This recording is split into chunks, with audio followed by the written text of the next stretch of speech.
कवि शब्द का अर्थ कर दिया सर्वज्ञ। यहां लिखना चाहिए था ये वो परमात्मा है जो सारी सृष्टि का रचनहार है, ये कबीर देव है, वो कबीर प्रभु है। चाहे वो इसको अर्थ कवि मानते हैं, कवि का अर्थ ये कवि करते हैं या सर्वज्ञ करते हैं, तो कवि कोई सर्वज्ञ नहीं हो सकता, ना हुआ है, ये परमात्मा का ही बोधक है। तो इन्होंने सर्वज्ञ लिख दिया, अर्थ ठीक कर दिया मान लीजिए। तो फिर उस भगवान को पहचानेंगे कैसे कि वो मनुष्य है, वो भगवान मनुष्य सदृश है। अब जैसे इस पुस्तक का अर्थ कर दिया यजु माने यज्ञ स्तुतियां, तो यजुर्वेद लिखा नहीं, तो ये कैसे पता लगेगा कि वो जो ज्ञान हम बताए जा रहे हैं वो यजुर्वेद में है? वहां लिखना पड़ेगा वो यजुर्वेद है, चाहे यजु भी लिखा है, ऐसे ही चाहे कवि भी लिखा है कहीं पर, तो वो बताना पड़ेगा, क्योंकि वो कवि रसी परचेता, वो कवि रसी परचेता, वो परमात्मा ही अपना संदेश वाहक बनकर आता है। जैसे इस यजुर्वेद के 29वें अध्याय के 25वें मंत्र में कबीर जी के विषय में लिखा है कि वो परमात्मा अपने यथार्थ ज्ञान को देने के लिए, अपने यथार्थ ज्ञान का प्रचार करने के लिए स्वयं ही संदेश वाहक बनकर आता है, और वो सभी को उस ज्ञान से परिचित करवाता है। स कबीर असी परचेता, ये देखिएगा, ये है यही यजुर्वेद, ये महर्षि दानंद जी द्वारा अनुवादित है, ये महर्षि दानंद जी द्वारा अनुवादित है, ये सही है। प्रकाशक हैं सार्वदेशी कार्य प्रतिनिधि सभा 2/5 महर्षि दानंद भवन, रामलीला मैदान, नई दिल्ली। ये यजुर्वेद भाषा भाष्य संपूर्ण 40 अध्याय आर्य भाषा भाष्य, ये महर्षि दानंद सरस्वती द्वारा कृत है, बिल्कुल सत्य है। मुद्रक है Prince offset printers 1510 Pataudi house Daryaganj. अब इसमें देखिएगा 29 यानी 1 कम 30 29 29 29 अध्याय 29वां अध्याय, इसमें 25वां मंत्र है। इसमें लिखा है कि ये पूरा विवरण देकर के समीदो अद्य मनुष्यो दुरोणे देवो देवान यज असी जात वेद आच वह मित्र में है चिकित्सवान त्वम दूत कबीर असी परचेता। ये कबीर शब्द है, कबीर परचेता माने ज्ञान कराने वाला, अपने चिकित्वान माने समस्त ज्ञान का, मित्र में है सबका मित्र, वह लेकर आने वाला, इस समस्त ज्ञान को लेकर आने वाला, दूत माने संदेश वाहक, कबीर असी परचेता, वो कबीर परमात्मा है, सबको ज्ञान कराने वाला। और वो कहाँ रहता है? यजुर्वेद अध्याय नंबर 5 के श्लोक नंबर 32 में आपको दिखाते हैं कि वो कबीर जो है वो रितधामा माने सतलोक वाला है। कबीर अंगारी असी, अंगारी माने पापों का शत्रु, पाप नाशक। अपने आत्मा एक कंसेप्ट को क्लियर करने के लिए ढेर सारे प्रमाण आपको दिखाने पड़ेंगे, तब हमारा अज्ञान रूप अंधेरा हटेगा। वो गलत पेंट जो आपके ऊपर हो गया है रंग, उसको इतना रेगमार मार कर साफ करना पड़ेगा ताकि वो नया ओरिजिनल पेंट आपके ऊपर टेक सके। यहाँ आपको बुलाकर सत्संग में आपके ऊपर रेगमार लगाया जाता है ताकि आपका गलत ज्ञान हटे और यथार्थ ज्ञान आपके ऊपर रंग चढ़े।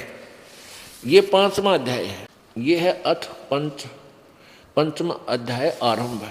इसका प्रथम मंत्र में लिखा है अग्ने तनुरसी विष्णुवे तवा सोमय से तनुरसी, यानी परमात्मा सहशरीर है और सबके पालन पोषण धारण पोषण करने के लिए उस अमर पुरुष का और अन्य जो है ना शरीर है। अब जैसे आपने अभी सुना था, अपने रूप को सरल करके, अपने रूप को सुगम करके, आसान करके, सरल करके, हल्का तेज पुंज का बना कर यहाँ आके मिलता है। अब आगे देखो इसी 5वें अध्याय के 32वें श्लोक में यजुर्वेद के ही, इसमें स्पष्ट लिखा है कि वो कौन है, वो परमात्मा, वो कबीर है। ये देखो यजुर्वेद, ये 5वां अध्याय है, 5वां अध्याय, और यजुर्वेद भाषा भाष्य ये है 32वां श्लोक। इसमें देखो यहाँ लिखा है उसी गसी और कबीर अंगारी असी, कबीर। अब ये अंगारी का अर्थ क्या लिखते हैं? छोटे चलन वालों का शत्रु। अरि माने शत्रु, अंग माने पाप होता है, पाप। अंगारी माने पाप का शत्रु, पाप नाशक, पाप कर्मों को काटने वाला, नष्ट करने वाला, अंगारी। इन्होंने इस कबीर शब्द को फिर यहाँ कबीर लिख दिया, कवि करके कांत प्रजय कर दिया, क्रांत प्रजय। यहाँ हम लिख दें वो कबीर देव है, इसका अर्थ हम ना करें कवि का, हम कर लिख दें वो कबीर देव है, कबीर देव। चाहे वो कवि मान ले, जो संस्कृत के ज्ञाता है, तो वो कबीर देव है, हम उसको कबीर देव, कबीर साहब, देव माने भगवान, कबीर माने कबीर, हम उसको अपभ्रंश करके कबीर कहने लागे कवि को। इतनी सी बात है। अब यहाँ लिखा कि वो कबीर असी उत, ये अंगारी, यहाँ लिखा है कबीर अंगारी असी, कबीर। इन्होंने कबीर यहाँ लिख दिया, अंगारी यहाँ लिख दिया। हाँ, यहाँ लिख दिया कबीर अंगारी असी। वो कबीर जो है पाप नाशक है, पाप का शत्रु है। अरि माने शत्रु, और बम्भारी माने बंधन के शत्रु, बंधन का नाश करने वाला, बंदी छोड़। वेद कहते हैं वो कबीर अंगारी असी, बम्भारी असी। बम्भारी माने बंधनों का, और अरि माने शत्रु, बंधनों का शत्रु, बंधन काटने वाला। इन्हीं के शब्दों में वो कौन है? ये है रतधामा, सत्य धाम युक्त। सत्य माने सत्य, धाम माने लोक। वो सतलोक में है, सतलोक वाला है, सतलोक में रहता है। रतधामा, यह रतधामा संस्कृत है, और अनुवाद महर्षि दानंद कर रहे हैं सतधामा, सतधाम युक्त है, यानी वो सतलोक में रहता है, वेद ये कह रहे हैं। और इनकी अपनी थ्योरी महर्षि जी की थी है कि वो परमात्मा एक देशीय नहीं है, कितना नहीं रहता, वो तो निराकार है, वो कभी सामने आता ही नहीं। अब इससे क्या कंसेप्ट क्लियर हुआ कि कबीर जो परमात्मा है वो सतलोक में रहता है, शरीर है, अग्ने तनुरसी विष्णुवे तवा सोमस्य तनुरसी। उसके वो परमात्मा शरीर है, तेजों में शरीर युक्त है, और एक हल्के तेज पुंज का रूप धारण भी करके वो अतिथि रूप में यहाँ आता है। 5वें अध्याय के प्रथम मंत्र में ये कंसेप्ट क्लियर है कथी। अब फिर आते हैं हम ऋग्वेद मंडल नंबर 9। ये ऋग्वेद मंडल नंबर 9 सूक्त नंबर 86, जहाँ से हम फिर चले थे। अब देखिएगा, यह है ऋग्वेद मंडल नंबर 9 सूक्त 86 मंत्र 26। हमने ये पढ़ा, फिर पढ़े। यज्ञ करने वाले यजमानों के लिए परमात्मा, यज्ञ माने धार्मिक अनुष्ठान, शास्त्र अनुकूल, शास्त्र विधि अनुसार जो धार्मिक क्रियाएं करते हैं, साधना भक्ति करते हैं, उसका अर्थ यज्ञ होता है। और यजमानों माने भक्तों के लिए परमात्मा सब रास्तों को सुगम करता हुआ उनके भक्ति मार्ग को खोल देता है, उनके विघ्नों यानी संकटों को मर्दन करता हुआ नष्ट करता है, उनको पवित्र करता हुआ और अपने रूप को सरल करता हुआ, यानी अपना हल्का तेज पुंज का उस रूप में यहाँ आ जाए तो हमने कुछ भी नहीं देख सकते भगवान को, क्योंकि इतना तेज है। अब हल्का रूप धारण करके मनुष्य जैसा बनकर, वो मनुष्य जैसा ही सिंपल सा रूप बना करके हल्के तेज पुंज का धारण करता हुआ, सरल करता हुआ कांति में परमात्मा कबीर, वो कबीर देव। हम इसका लिख दें कबीर देव, बस यहाँ लिख दें कबीर देव। विद्युत के समान क्रीड़ा करता हुआ, यानी बिजली जैसी गति से चलकर वर्णीय पुरुषों को, श्रेष्ठ भक्तों को प्राप्त होता है। यहाँ देखो प्रेम, ये 27 में लिखा है, ऋग्वेद मंडल नंबर 9 सूक्त नंबर 86 यानी 86 के मंत्र नंबर फिर 27 में लिखा। 26 आपने पढ़ लिया। प्रेम की ये सैकड़ों धाराएं जो नाना रूपों में स्थिति को लाभ कर रही हैं, परमात्मा को प्राप्त होती हैं। प्रकाश पुंज परमात्मा को, प्रकाश पुंज तेजोमय भगवान, प्रकाश पुंज तेज पुंज का रूपधारी भगवान को बुद्धिवर्तियां विषय करती हैं, जो परमात्मा धूलोक के धूलोक के तीसरे पृष्ठ पर विराजमान है, यानी एक स्थान पर है, एक देशीय है, और प्रकाश रूप है जो बुद्धियों प्रकाशित करती हैं। अब इससे कंसेप्ट क्लियर हो गया दो, कि वो परमात्मा ऊपर धूलोक होता है जो तेजों में स्थान है, वहाँ पर परमात्मा रहता है, वो दिव्य लोक में सतलोक में रहता है। वो परमात्मा एक देशीय है, सतलोक में रहता है, वहाँ से चलकर आता है और जो सत साधना करते हैं उन पुण्यात्माओं को वो आकर मिलता है। मान लीजिए वो अच्छी आत्माएं हैं और साधना गलत कर रहे हैं तो उनकी साधना ठीक करवाता है। आदरणीय धर्मदास जी पवित्र हिंदू धर्म में जन्म होने के कारण उन भ्रमित गुरुओं के द्वारा 68 तीर्थ करने के लिए चल पड़ा। राम और कृष्ण से ऊपर भगवान विष्णु और शिव से ऊपर किसी इष्ट को नहीं मानता था और अपनी साधना को श्रेष्ठ मानता था, गीता जी और वेदों को श्रेष्ठ मानता था। तो फिर उनको परमात्मा मथुरा में मिले थे आके कबीर जी। इसी प्रकार आज का समागम जो चल रहा है इसमें भी ऐसे परमात्मा आकर अपनी श्रेष्ठ आत्मा गरीबदास जी को मिले थे। इस समागम की ये भूमिका बनाई जा रही है कि परमात्मा पूर्ण ब्रह्म, वेदों में भी यही वर्णन है उसका, जो ऐसी लीला करता है वो पूर्ण परमात्मा है, जो वेद भी बता रहे हैं। और वेदों के अतिरिक्त तो प्रत्यक्ष लीला हो चुकी हैं, वो पहले हो चुकी हैं, वेद तो आज पढ़ रहे हम। और वेदों में पहले ही लिखा था कि वो भगवान आता है पूर्ण ब्रह्म, उसका नाम कबीर देव है और वो अपनी श्रेष्ठ आत्माओं को मिलता है जो साधना कर रही होती हैं, जो भक्ति पर लगी हुई है उन्हीं को मिला है। और जो उल्टे काम करें, शराब पीऊँ नके मिला के जो साधना कर रहे हैं उन्हीं को फिर बताता है कि साधना तुम्हारी ठीक नहीं बेटा, इसको ऐसा करो, ये साधना। तो उनको आकर मिलता है जो धार्मिक अनुष्ठान पर लगी हुई होती है। वो किस उद्देश्य से मिलता है?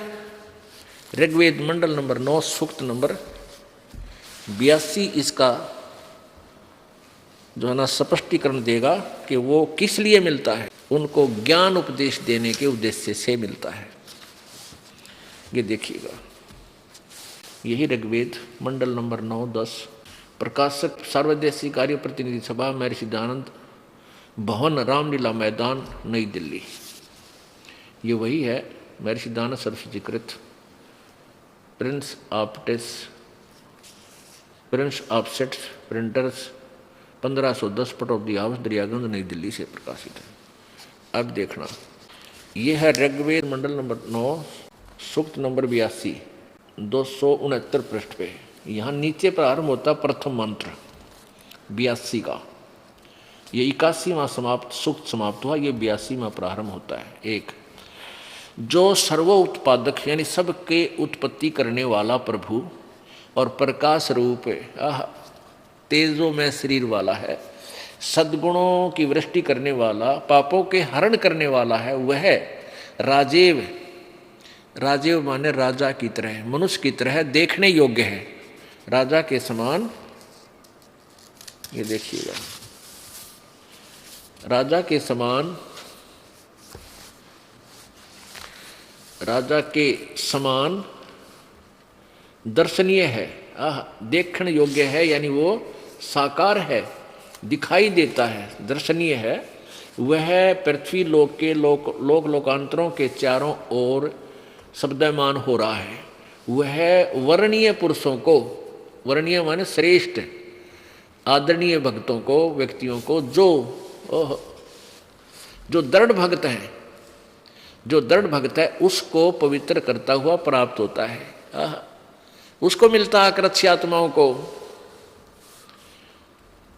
जिस प्रकार विद्युत स्नेह वाले स्थानों को आधार बनाकर प्राप्त होता है। अब देखो, अब जैसे आपने देखा ना, नौका आक्रम भाई, काशी का जो पहले काशी होती थी, थाली बेले हुआ करते, काशी के एक धातु है, जो क्या करते काशी पे बिजली गिरा करे, ऊपर से आसमान की बिजली काशी पर आकर गिरती है। और भी एक आध कारण बताते, काले सांप पर गिरती है, जेठा कोई व्यक्ति हो ऐसे गिरती है। ऐसी लोक कथाएं हैं। हम इन्हीं को आधार लेकर ज्ञान समझाना चाहते हैं आपको कि वो परमात्मा उन्हीं को आकर मिलता है जो मिलने योग्य होते हैं, उनको अपना, और इतनी तीव्रता से आता है जैसे बिजली आकर पहुंचूंगा छनेक में, सन इतनी देर में, और जन अपने के काज।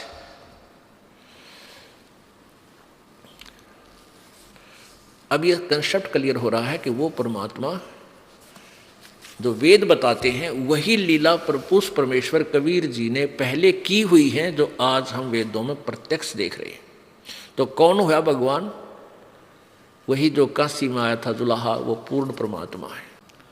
अब ऋग्वेद मंडल नंबर 9 वही है, सूक्त नंबर 82 और मंत्र नंबर इसका 2, एक हमने पढ़ लिया। वो परमात्मा किस लिए आता उनके पास? हे परमात्मन, उपदेश करने की इच्छा से आप, उपदेश यानी ज्ञान देने, यथार्थ ज्ञान देने के उद्देश्य से आते हो। इच्छा से आप महापुरुषों को प्राप्त होते हो। ओह, महापुरुषों को, अच्छी आत्माओं को प्राप्त होते हो। आप अत्यंत गतिशील पदार्थ की तरह, ओह अत्यंत गतिशील यानी बहुत तेज चलने वाले पदार्थ यानी बिजली की के समान हमारे यज्ञों, आध्यात्मिक यज्ञों को प्राप्त होते हैं। ऐसे। अच्छा आगे देखो, तीसरा मंत्र, यही ऋग्वेद मंडल नंबर 9 सूक्त 82 का तीसरा मंत्र है। पवित्र यज्ञों में रक्षा से आप प्राप्त होते हैं और पृथ्वी आदि लोकांतरों में गति करते हुए यानी चल के वहाँ से चल कर आते हो। व्यापक आप, व्यापक नहीं है, गति करते हुए आप है माने आप स्वयं गतिशील होकर वहाँ से चलकर, गतिशील होकर माने वहाँ से चलकर विराजमान होते हैं। अब और दिखाते हैं आपको ऋग्वेद मंडल नंबर 9 सूक्त नंबर 96 का। इसमें क्या पूछा है? ऋग्वेद मंडल नंबर 9 सूक्त नंबर 96 के श्लोक मंत्र नंबर 16 में ये कहा गया है कि हे सारी सृष्टि के रचनहार परमात्मा, आप अपने वास्तविक नाम का ज्ञान कराएं। आपका नाम कैस है, क्या किस नाम से प्रसिद्ध हैं आप? तो इसमें लिखा है कि वो परमात्मा कबीर देव है। वो कबीर वाणी के माध्यम से अपने ज्ञान को लोकोक्तियों के माध्यम से, कविताओं के माध्यम से यानी पद्य भाग में बोलता है, इसलिए प्रसिद्ध कवि की उपाधि प्राप्त कर लेता। लेकिन वो होता है भगवान, वो यथार्थ ज्ञान देने आता है। लोग उसे कवि कहने लग जाते हैं, लेकिन वो परमात्मा होता है, ये पहचान नहीं पाते। वो कहाँ रहता है? वो तीसरे मुक्ति धाम में रहता है, तृतीयम धामम। अब हम आपको, क्योंकि प्रसंग चल रहा है कि वो परमात्मा वहाँ से चलकर यहाँ आता है, कहीं और रहता है, और वो यहाँ से आकर वहाँ से एक देशीय है, जो अभी तक ये अज्ञानी ऋषि महर्षि कहते थे वेदों में कहीं नहीं लिखा परमात्मा साकार है और किसी स्थान पर, एक स्थान पर विराजमान है। और जबकि वेद सैकड़ों प्रमाण दे रहे हैं कि वो परमात्मा ऊपर सतलोक में एक स्थान पर विराजमान है और वहाँ से गति करके यहाँ आता, चल कर आता। नहीं, यदि परमात्मा सर्वव्यापक है तो गतिशील का शब्द ही नहीं लिखना चाहिए था वेद में। गतिशील का जो सर्वव्यापक है वो तो स्थायी है, स्थिर है, सब जगह उपलब्ध है, बात तो खत्म होगी। फिर उसे प्राप्ति की आवश्यकता है क्या है? वो जब सब जगह व्यापक है, सबके पास है, उसको प्राप्त क्या करेंगे? वो तो पहले हमारे से मिला हुआ है। वो परमात्मा एक देशीय है और उस परमात्मा से लाभ प्राप्ति के लिए हमने प्रयत्न करना है, उसके लोक में जाना है जहाँ हम कभी दुखी नहीं होंगे और कभी मृत्यु को प्राप्त नहीं होते। ये देखिएगा ऋग्वेद मंडल नंबर 9 सूक्त नंबर 96 मंत्र नंबर 16। इसमें लिखा कि हे परमात्मन, सर्वोपरि रहस्य श्रेष्ठ नाम, ये संस्कृत है ब्रैकेट में, ये चारू नाम, गुह्यम, गुह्यम माने गुप्त, सर्वोपरि सबसे श्रेष्ठ जो आपका, सर्वोपरि रहस्य श्रेष्ठ, चारू माने श्रेष्ठ और नाम माने जो आपका नाम है। यहाँ लिखना चाहिए था नाम है, ना तुम्हारी संज्ञा लिख दिया। जो तुम्हारा नाम है आप उसका ज्ञान कराएं। इसमें 17वें में लिखा है कि शिशु जगानम, वो परमात्मा शिशु रूप धारण करके आता है और अपने ज्ञान को प्रकट करने के लिए जानबूझकर वो ऐसी लीला करता है। और कबीर, वो कौन है? कबीर गिरभी कावेना, कबीर संत सोमय पवित्र अत्यति रेभन। रेभन का अर्थ होता है ऊंचे स्वर में बोलना। रेभन सन, गरजता हुआ, ये रेभन, ये रेभन, रेभन माने गरजता हुआ, अर्थात ऊंचे स्वर में आवाज लगाकर ये कबीर, इन्होंने ये कबीर गिरभी। अब देखो थोड़ा समझना, हम इन्हीं के अनुवाद को पकड़ेंगे। गिरभी माने वाणी द्वारा और कबीर, इन्होंने कबीर गिरभी है, इन्होंने कवि का अर्थ लिख दिया कवि लोग, गिरभी माने वाणी द्वारा। हम इसको लिख दें वो परमात्मा कबीर वाणी द्वारा, वो कबीर वाणी द्वारा अपने ज्ञान का उच्चारण करता है। कवि तब से, यानी कवि जैसे पद्य भाग में गा गा के श्लोक दोहे बोलते हैं, ऐसे करता है। और वो होता है परमात्मा ही, और वो ऊंचे स्वर में बोलता है। अत्यति मन अत्यधिक, अत्यधिक होता है इसका अर्थ। और रेभन सन यानी गरजता हुआ, बहुत तेज आवाज में बोल रहा है, जो गरजा करने दहाड़ा करात खड़े होकर परमात्मा, क्योंकि सच्चाई बोलने में जोर तो बोलना पड़ा, दहाड़ के। तो ये विषय फिर वो कहाँ रहता है वो कबीर देव, वो कबीर होता है वो परमात्मा। और वो कवि नाम पदवी, वो उस कविताओं के माध्यम से ज्ञान देने के कारण वो प्रसिद्ध कवि कहलाता है, लेकिन वो होता है भगवान। वो अनजान लोग उनको कवि कहने लग जाते हैं। जैसे परमात्मा की महिमा जब हम शिक्षा ग्रहण करते थे ये दास, तो कवियों के कवि नाम से कबीर जी को जाना जाता था, ओनली कवि। तो यहाँ वेद कह रहे हैं उसको कवि कहने लग जाते हैं, उनकी अच्छी अमृतवाणी को से प्रभावित होकर, लेकिन वो परमात्मा होता है, वो है भगवान, वो सोम अमर पुरुष। अब 18वां ऋग्वेद मंडल नंबर 96 का 9 का मंडल नंबर 9 का देखिएगा। ऋग्वेद मंडल नंबर 9 सूक्त नंबर 96। इसका मंत्र 16 17 आपने आंशिक देखा है, ज़्यादा इतना समय नहीं, फिर दिखाएंगे। 18वां देखिएगा। 18वें में कहा है कि सोम समरूप परमात्मा, यानी वो अमर पुरुष, वो अविनाशी परमात्मा, सोम माने अविनाशी परमात्मा, पालन की इच्छा करता हुआ यानी वो अमर अविनाशी परमात्मा पालन की इच्छा करता हुआ जो महान परमात्मा है, वह महान वह परमात्मा तृतीयम धामम। क्योंकि हम शिक्षित हैं, हम संस्कृत भी पढ़ सकते हैं, अर्थ इन्होंने करी रखा है। और फिर डिक्शनरी हमारे पास है, यानी शब्दकोश, और डिक्शनरी में हम देख सकते हैं। तृतीयम धामम, तृतीयम माने तीसरे, धाम माने लोक में, तीसरे लोक में। पुणात्माओं, एक धाम एक लोक है ब्रह्म का, जिसके 21 ब्रह्मांड हैं, और दूसरा धाम 7 शंख ब्रह्मांड हैं, ये धाम है, दूसरा धाम है इस परब्रह्म का, अक्षर पुरुष का। और जो तीसरा धाम सतलोक और ऊपर के जो मंडल हैं सारे तीनों चारों, तो वो है तीसरा मंडल, तीसरा धाम। तो वो परमात्मा उस सतलोक में तीसरे मुक्ति धाम, पूर्ण मोक्ष धाम में रहते हैं, जहाँ जाने के बाद प्राणी को फिर लौटकर संसार में कभी नहीं आना पड़ता, वो पूर्ण मोक्ष प्राप्त होता है। उस लोक में कबीर भगवान रहता है। ये देखो ऋग्वेद मंडल नंबर 9 और 96 सूक्त नंबर 96, इसका मंत्र 18 स्पष्ट कर रहा है कि वो अमर पुरुष सोम रूप परमात्मा, सोम माने अमर अविनाशी प्रभु, पालन की इच्छा करता हुआ, यानी तीनों लोकों में प्रवेश करके सबका धारण पोषण करता हुआ जो महान वह परमात्मा। तृतीयम धामम, इन्होंने लिखा है देवयान और पितृयान, इनसे आगे जो तीसरा धाम है। लेकिन यहाँ हम अपने हिसाब से सोचेंगे, पर अभी इन्हीं के द्वारा पढ़ लेते हैं। जो तृतीयम धामम देवयान और पितृयान, इन दोनों से पृथक तीसरा जो मुक्ति धाम है उसमें विराजमान है।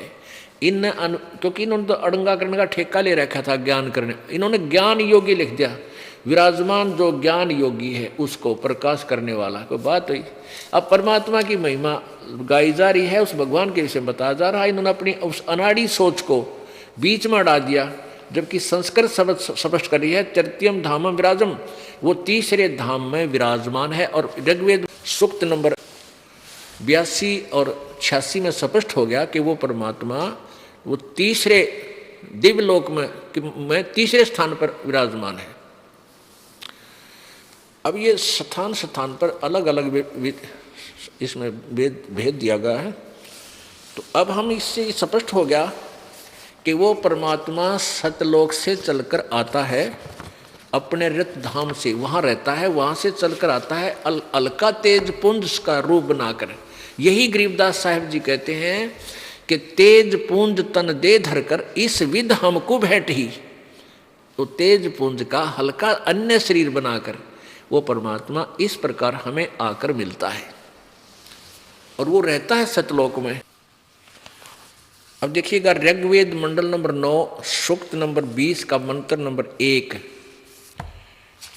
ये स्पष्ट करता है कि वो परमात्मा उन महापुरुषों को, अच्छी आत्माओं को मिलता है। किस उद्देश्य से मिलता है? कि उनको ज्ञान करावे। ये देखिएगा ऋग्वेद मंडल नंबर 9 सूक्त नंबर 20 और मंत्र नंबर 1। वह परमात्मा, इन्होंने यहां देखो कबीर देव, ये कबीर देव, देव माने परमात्मा प्रभु और कबीर माने कबीर। हम कबी वह को वह बोलने लागे, जैसे वेदों को हम वेद बोलते हैं, कर्मवीर को हम कर्मवीर बोलते हैं, धर्मवीर को हम धर्मवीर बोलते हैं। तो ऐसे ये अभ्रंश हो गया। कबीर देव के कबीर साहब, देव माने साहब भगवान अल्लाह और कबीर माने कबीर। तो यहाँ लिखा है कि वह कबीर देव, हम यहाँ लिख देते हैं वह कबीर देव अर्थात कबीर परमात्मा है। इन्होंने लिखा वह मेधावी है, कवि का अर्थ लिख दिया मेधावी। अब कवि क्या के मेधावी होते हैं बता? ये परमात्मा का ही गान है। वो कबीर देव है जो सबका रक्षक है और विद्वानों की तृप्ति के लिए ज्ञान देता है। विद्वानों की तृप्ति के लिए ज्ञान देता है। नहीं जो परमात्मा को ढूंढ रहे हैं उनको आगे यथार्थ ज्ञान देता, चाहे धर्मदास जी को मिले, गरीबदास जी को मिले। सहनशील है और संपूर्ण दुष्टों को संग्राम में तिरस्कृत करता है। यानी संग्राम इनका तो यही है परमात्मा का, ज्ञान वाले युद्ध में, इस ज्ञान के संग्राम में क्या बताया परमात्मा ने? और ज्ञान सब ज्ञानड़ी कबीर ज्ञान सो ज्ञाने, जैसे गोला तोब कहा करता चले मैदान। अब परमात्मा का जो युद्ध है इस अज्ञान के साथ है। इस अज्ञान रूपी संग्राम में सभी ये दुष्ट टाइप के लोग, अज्ञानी महंत संत बने फिरे थे, जो नकली महर्षि बने हुए थे, इन सबको पराजित कर देगा वो परमात्मा अपने ज्ञान रूपी गोले से। अब ये अभी तक भूमिका बनी है कि वो परमात्मा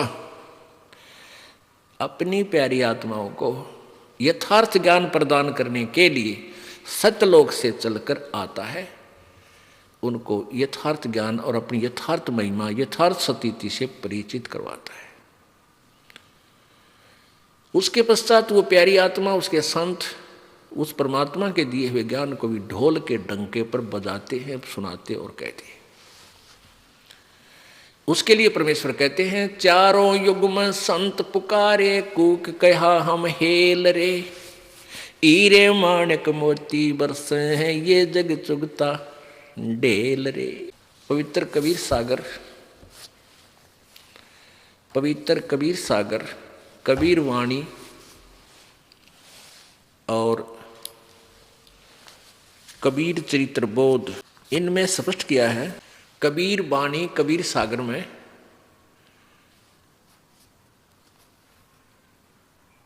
प्रश्न नंबर 136-37 पर 12 पंथों का विवरण दिया है।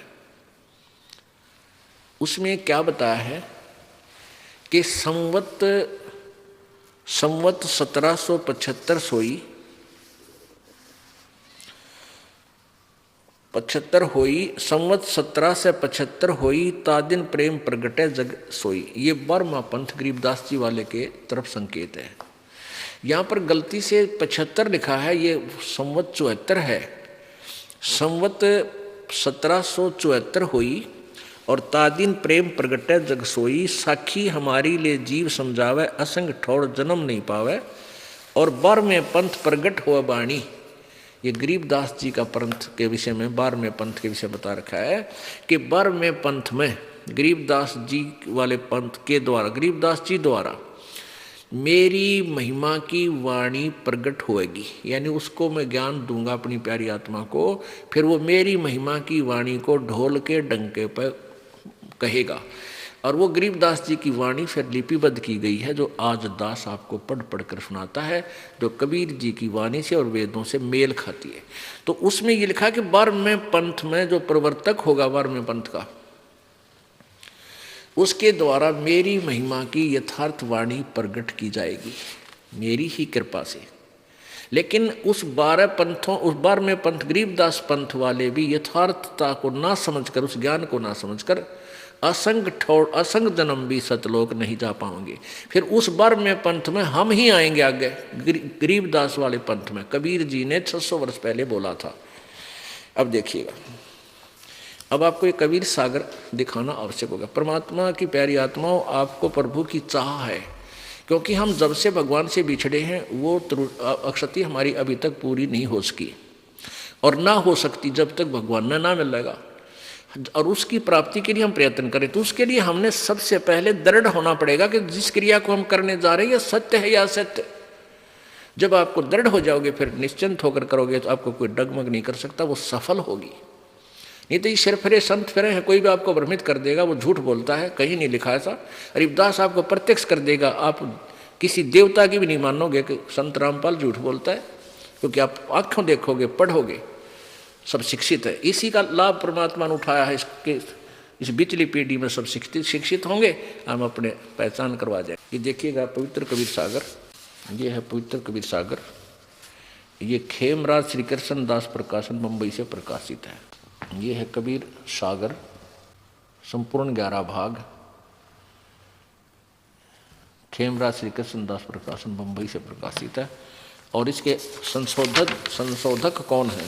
सर्वाधिकार सुरक्षित हैं, प्रकाशक द्वारा सुरक्षित है। मुद्रक एवं प्रकाशक खेमराज श्री कृष्ण दास, अध्यक्ष श्री वेंकटेश्वर प्रेस, खेमराज श्री कृष्ण दास मार्ग बम्बई से। इसके कबीरपंथी ये सारे इसमें लिखा। प्रथम अध्याय है ज्ञान सागर, प्रथम खंड। कबीरपंथी भारत पथिक स्वामी युगलानंद विहारी द्वारा परिष्कृत, यानी इसमें संशोधन किया गया इसके द्वारा, और यहाँ से प्रकट छुपा है। तो इसके कबीर वाणी बोध सागर, इसके 136-37 पृष्ठ पे आपको दिखाते हैं। ये देखिएगा, ये 136 पृष्ठ है, 136 पृष्ठ कबीर वाणी।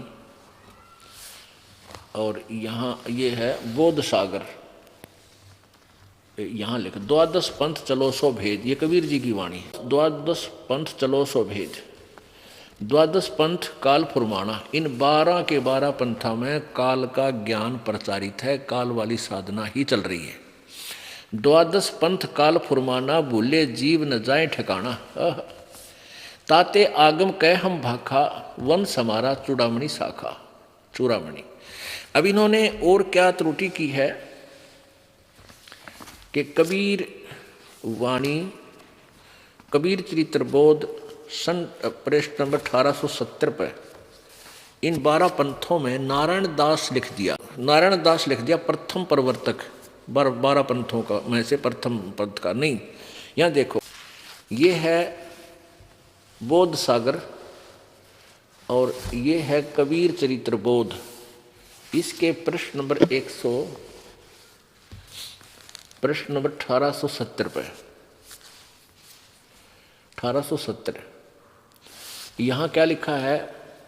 यहाँ लोग तो चारों गुरु और 42 वंश का लेखा लग चुका, और इनके अतिरिक्त कबीर साहब के 12 पंथ और भी कबीर पंथी ही कहलाते हैं। कबीर साहब के पंथों का वृत्तांत, नंबर 1 नारायण दास का पंथ, दूसरा है यागव दास जी का पंथ, यागव दास, और तीसरा सूरत गोपाल, चौथा मूल निरंजन का पंथ, पांचवा टकसारी पंथ, छठा भगवान दास जी का पंथ, और सातवां सतनामी पंथ, और आठवां कमाली पंथ।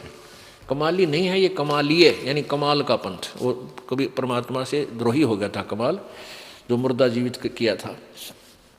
राम कबीर पंथ, प्रेम धाम की वाणी पंथ, और जीवा पंथ, और 12वां ये गरीबदास पंथ। ये तो कबीर साहब के 12 पंथ हैं, ये 12वां पंथ गरीबदास पंथ है। और इसमें प्रथम इन्होंने नारायण दास लिख दिया, जबकि यहाँ परमात्मा की अपनी वाणी क्या बता रही है, प्रथम पंथ चूड़ामणि है। और इन सब यहाँ इसको एक मानकर ही 12वां पंथ गरीबदास जी का होगा। संवत 1775 हुई ता दिन प्रेम प्रगटस हुई, नहीं तो ये 11वां यहाँ समाप्त हो जाता है। परम धाम की वाणी यहाँ देखो, प्रथम वंश है चूड़ामणि, परमात्मा कह रहे हमारा प्रथम वंश चूड़ामणि होगा। और दूसरा यहाँ इन्होंने प्रथम लिख दिया गलती से, यहाँ लिखना चाहिए दूसरा, जग में जागो बरमावे। यहाँ देखो, यहाँ दूसरा यागोदास का दूसरा पंथ है, कबीर साहब के पंथों का वर्णन। ये यज्ञ यानी ये दूसरा, इसमें दूसरा है यागोदास का, यागोदास यानी यहाँ देखो इन्होंने गलती कर दी, प्रथम जग में जागू बरमावे, यागू कहे चाहे जागू कहो, ये प्रथम लिख दिया, नहीं यहाँ दूसरा होना चाहिए। ये दास ने इसमें लगाए निशान, दूसरा तीसरा। और ये तीसरा है सूरत गोपाल, चौथा मूल निरंजन। ये वही पंथ है जो उधर आपने पढ़े हैं। कहने का भाव ये है दास का कि अब हम यहाँ देखें कबीर वाणी और पृष्ठ 136 पे बोध सागर में। अब नीचे आ जाए, 12वें पंथ पाएंगे हम, 12वां पंथ। ये 12वां पंथ यहाँ से शुरू होता है, यानी गरीबदास वाला पंथ। संवत 1775 हुई, ये 74 होना चाहिए, हमारा 75 का तो लिखा है, 75 हुई ता दिन प्रेम प्रगटे जग सोई, आज्ञा रहे ब्रह्म बोध लावे, कोली चमार सबके घर खावे। गरीबदास जी ने आकर के ये छुआछात का बहुत अंत किया था। साखी हमारा ले जीव समझावे, असंग जन्म ये ठोड़ नहीं पावे। यानी उसी पंथ के जो गरीबदास जी के द्वारा लिखी वाणी के पढ़ने वाले गरीबदासी पंथ वाले भी असंग जन्म ठोड़ नहीं पावे। 12वें पंथ प्रगट हुआ वाणी, इस 12वें पंथ में मेरी महिमा के विषय में जानकारी देगा वो 12वें पंथ का प्रवर्तन गरीबदास जी। और शब्द हमारा की निर्णय ठानी, अस्थिर घर का मरम न पावे, 12 पंथ हमी को जावे। अपने आत्माओं दास नहीं कह रहा, ये अपना सदग्रंथ बता रहा है कि 12वें पंथ हम ही चलावें। उस 12वां पंथ प्रगट हुआ वाणी और शब्द हमारे की निर्णय ठानी। मेरे ही ज्ञान पर विचार विमर्श करते रहेंगे, लेकिन उनको उसका यथार्थ ज्ञान नहीं मिलेगा, भेद नहीं मिलेगा। तो इसलिए वो अस्थिर यानी सतलोक धाम, सतलोक में नहीं जा सकेंगे, अस्थिर घर का मरम न पावे, ये 12 पंथ हम ही को जावे। फिर क्या लिखा, 12वें पंथ हम ही चलावें, गरीबदास वाले पंथ में हम ही चल कर आएंगे और सब पंथ मेटे एक ही पंथ चलावें। गरीबदास धर्मदास जी को कह रहे हैं परमात्मा, इसलिए धर्मदास तब लग बोधो तुम कुरी चमारा, फिर तुम बोधो राज दरबारा। प्रथम चरण कलयुग निर्याना, तब मगर मांडो मैदाना। कि प्रथम जो पीढ़ी होगी, प्रथम चरण होगा, प्रथम जो मेरा आना होगा, वो समझो जब मगर से मैं वापस चला जाऊंगा सहशरीर, वो प्रथम पीढ़ी होगी। और 3 पीढ़ी बताई है, अब बिचली पीढ़ी अब शुरू होगी और लास्ट की पीढ़ी कृतघ्नी हो जाएंगे कलयुग के लोग, वो भक्ति करने योग्य नहीं रहेंगे। अब ये बीच की करीम है, अब ये ऐसा समय है, अब इतनी बुराई समाज में घर कर चुकी है, फिर भी भक्ति जीवित है। और आज से 1000 2000 अगर यही सत्र चलता रहा, 200 वर्ष के बाद कोई राम नाम लेनिया नहीं रहेगा पृथ्वी पे। क्योंकि जो जिस उद्देश्य से हम भगवान की चाह कर रहे हैं उनसे हमें लाभ मिल नहीं रहा, क्योंकि हमारी वे ऑफ वर्शिप रॉन्ग है, हमारी पूजा की विधि गलत है, इसलिए भगवान से राहत नहीं मिल पा रही। हम नास्तिक होते जा रहे हैं, लूट रहे हैं, खसोट रहे हैं, दूसरे तरीके से सेठ बनना चाहते हैं। और डॉक्टरों पर वैद्य, हॉस्पिटलों पर हॉस्पिटल बना दिए, फिर भी बिरानमाटी हो रही है। यदि हम भक्ति ठीक से करें तो परमात्मा हमें अस्वस्थ ही नहीं होने देगा। दास गरीब तबीब सतगुरु बंदी छोड़ कबीर हैं। तबीब माने सब वैद्यों के वैद्य, वो कबीर परमात्मा सब वैद्यों के वैद्य हैं और वो हमारे सब दुखों, शारीरिक दुखों को भी नाश करेंगे और जन्म मरण के रोग को भी वही नाश करेंगे। इसलिए धर्मदास जी से कह रहे हैं कि प्रथम चरण तो वो होगा, ये देखिएगा, ये कबीर वाणी बहुत सागर चल रहा है, पृष्ठ 136 पढ़ रहे हैं।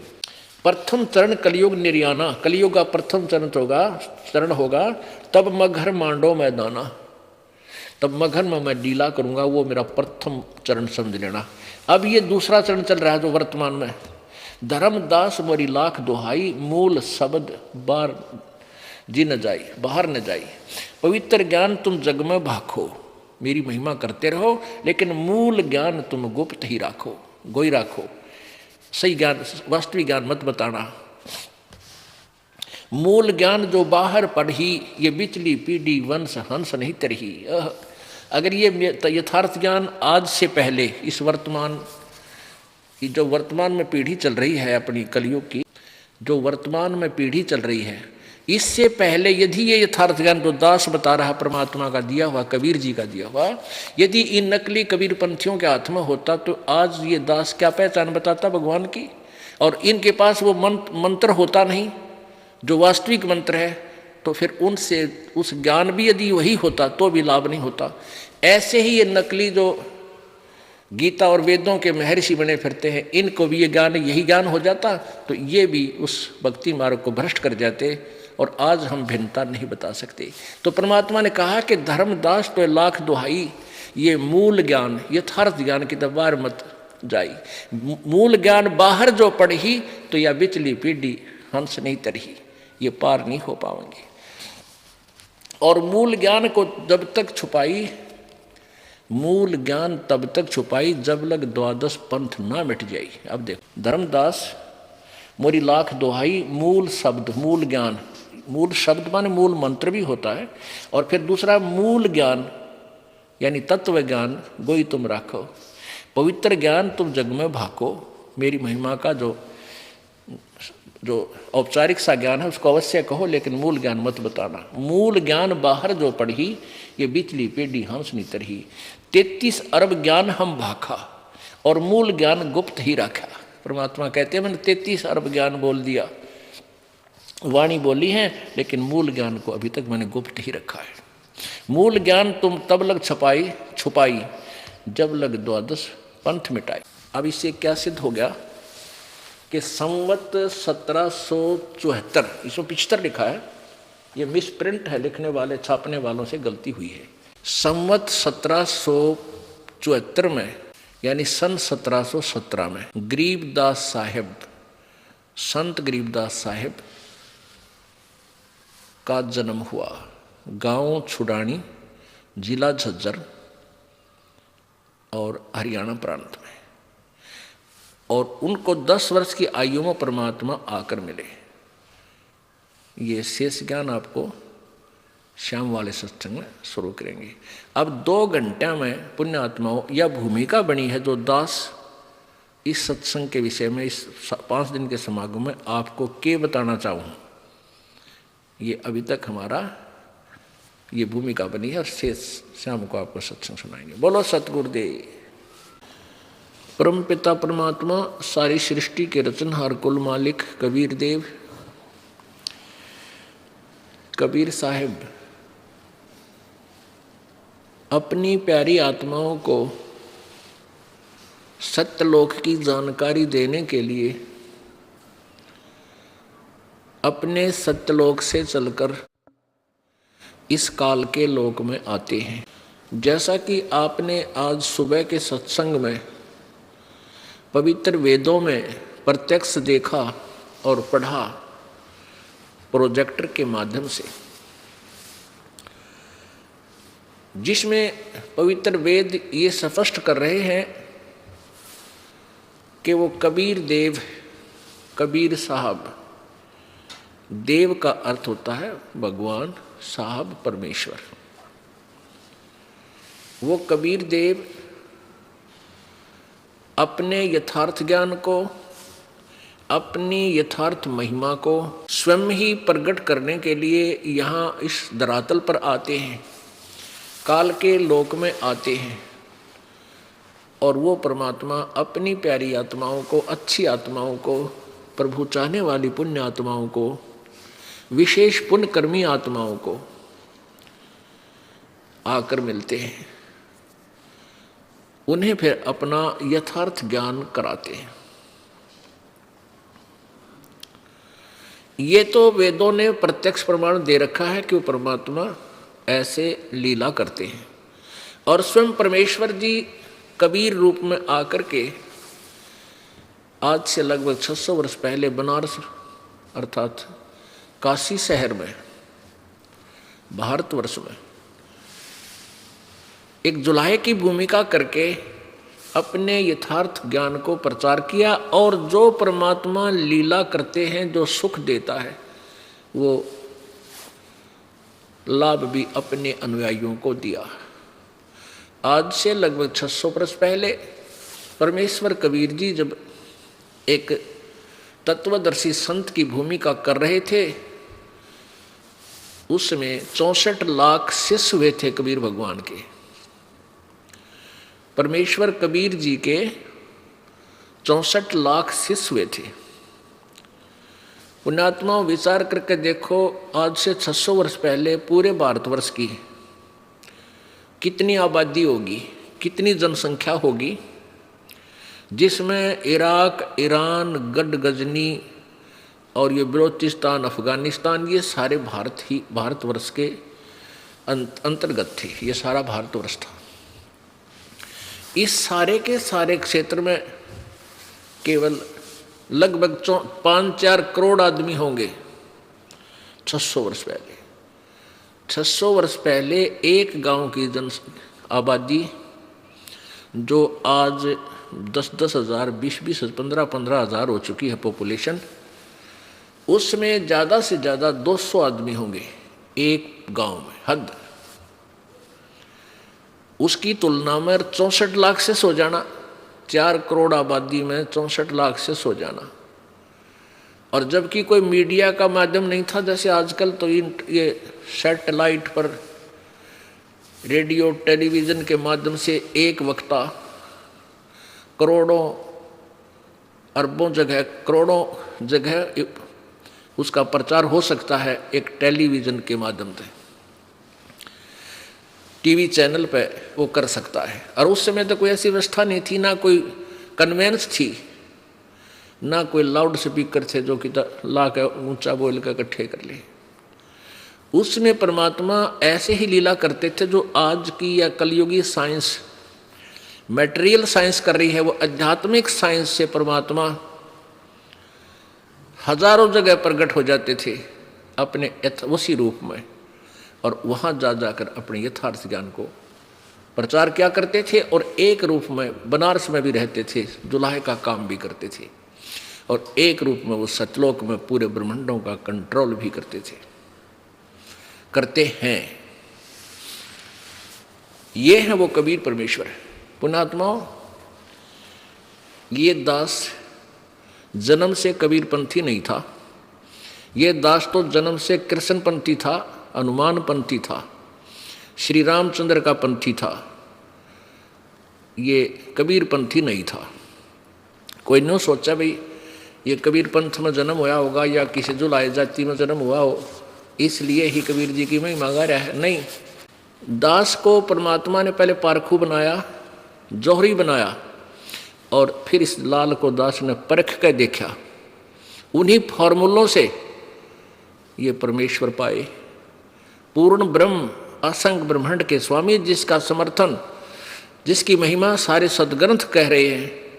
और जिन पुण्यात्माओं ने परमात्मा कबीर जी का साक्षात्कार हुआ पूर्ण ब्रह्म का, वो भी यही समर्थन दे रहे हैं। उन पुण्यात्माओं में से जिनको परमात्मा आकर मिलते हैं, उन पुण्यात्माओं में से कौन कौन ऐसी श्रेष्ठ आत्मा, वर्णीय आत्मा थी जिनको भगवान परमेश्वर पूर्ण ब्रह्म आकर मिले। एक आदरणीय धर्मदास साहिब जी बांदोगढ़ वाले, आदरणीय मलुकदास साहिब जी, आदरणीय दादू साहिब जी, आदरणीय नानक साहिब जी, जिनसे सिख धर्म, जो सिख धर्म के प्रवर्तक माने जाते हैं। आदरणीय गरीबदास साहिब जी छुड़ानी वाले, हरियाणा प्रांत में, जिला झज्जर, छुड़ानी गांव में। और आदरणीय घीसा दास साहिब जी, गांव खेखड़ा, मेरठ जिला में। और आदरणीय स्वामी महर्षि रामानंद जी, बनारस में। इनको परमात्मा का साक्षात्कार हुआ। उन्होंने फिर परमात्मा की प्राप्ति के उपरांत जो ज्ञान और वाणी बोली, जो एफिडेविट दिया, जो गवाही दी, वो वही है जो वेदों और गीता में प्रमाणित है। आज का जो अब ये जो सत्संग आज प्रारंभ हुआ है, ये 5 दिवसीय संत समागम, इसका उद्देश्य है कि आप जी से परिचित कराएं, आप जी को परिचित कराएं उस परम पिता से जो परमात्मा इस फाल्गुन मास की द्वादशी, फाल्गुन सुदी यानी फागण उतरते की द्वास हरियाणवी भाषा में, द्वादशी को दिन में 10 बजे के आसपास गांव छुडानी के जंगल में, खेतों में, गांव कबलाना की सीमा लगती है छुडानी गांव के साथ में। गांव छुडानी से कबलाना को सीधा कच्चा रास्ता जाता था, अब वहां सड़क बन चुकी है। उस सीमा के ऊपर वहाँ खेतों में, जंगल में परमेश्वर कबीर जी जिंदा महात्मा रूप बनाकर संत गरीबदास जी महाराज जो 10 वर्षीय बालक थे उनको आकर मिले। आज दिन के सत्संग में आपने देखा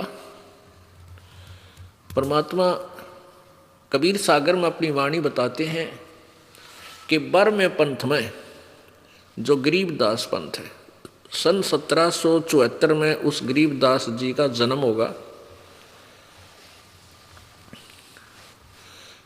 और तब वो संत, वो भक्त, वो संत मेरी, उसके द्वारा मेरी महिमा की वाणी प्रकट होगी। अब पुण्यात्माओं, कबीर सागर के अंदर इन कबीर पंथियों ने जो नकली महंत संत बने हुए थे, उन्होंने बहुत मिलावट कर दी, कुछ एक काट पीट कर भी कर दिया उसमें, लेकिन फिर भी सच्चाई छुप नहीं सकी। कारण क्या था कि जिसने भी जैसा ज्ञान अपने अनुयायियों को दिया कबीर पंथी संत महंत ने, और कबीर सागर में फिर उसने पढ़ा, क्योंकि जनता उस समय भी अशिक्षित थी, आज से 50 साल पहले तक अशिक्षित था, भारत का नागरिक शिक्षित नहीं था 60 वर्ष पहले। और कबीर पंथ उसी समय से, कबीर जी के जाने के तुरंत बाद ही बहुत से प्रचारक बन गए थे। तो उन्होंने जब कबीर सागर को पढ़ा तो उसमें बहुत कुछ उनके ज्ञान के विपरीत पाया, उन्होंने कुछ थोड़ा बहुत उसमें फेर बदल कर दिया। इसका प्रमाण कबीर सागर के अंदर ही जो संशोधन करता है, युगलानंद बिहारी जी खुद लिखते हैं कि मेरे पास अनुराग सागर एक पार्ट है कबीर सागर के अंदर, अनुराग सागर अध्याय है, कि उसके मेरे पास 6-7 प्रतियां हैं जिनमें बहुत कुछ आपस में मेल नहीं खा रहा। एक बहुत पुरातन है, उसमें से मैं कुछ सबको मिला करके सेट कर रहा हूँ, उसका वो कबीर सागर में। तो परमेश्वर को पता था कि नकली लोग इसमें भी गड़बड़ कर देंगे मेरी वाणी में थोड़ी बहुत, इसलिए कबीर परमेश्वर जी ने आकर के अपनी प्यारी आत्मा गरीबदास जी को चेताया, उनके हृदय में यह ज्ञान फीड कर दिया। जैसे आजकल मोबाइल से मोबाइल, दूसरे मोबाइल में, और बहुत बड़ी स्टोरी, कहानी, फिल्म जो कि तो दूसरे में फैक्स हो जाती है और उसमें भी रह जाती है। ऐसे परमेश्वर कबीर जी ने गरीबदास जी के अंतःकरण रूपी कंप्यूटर में अपना तत्व ज्ञान भर दिया, और उन्होंने फिर कबीर परमेश्वर की आंखों देखी। क्योंकि अब आपको मैं कथा सुनाऊंगा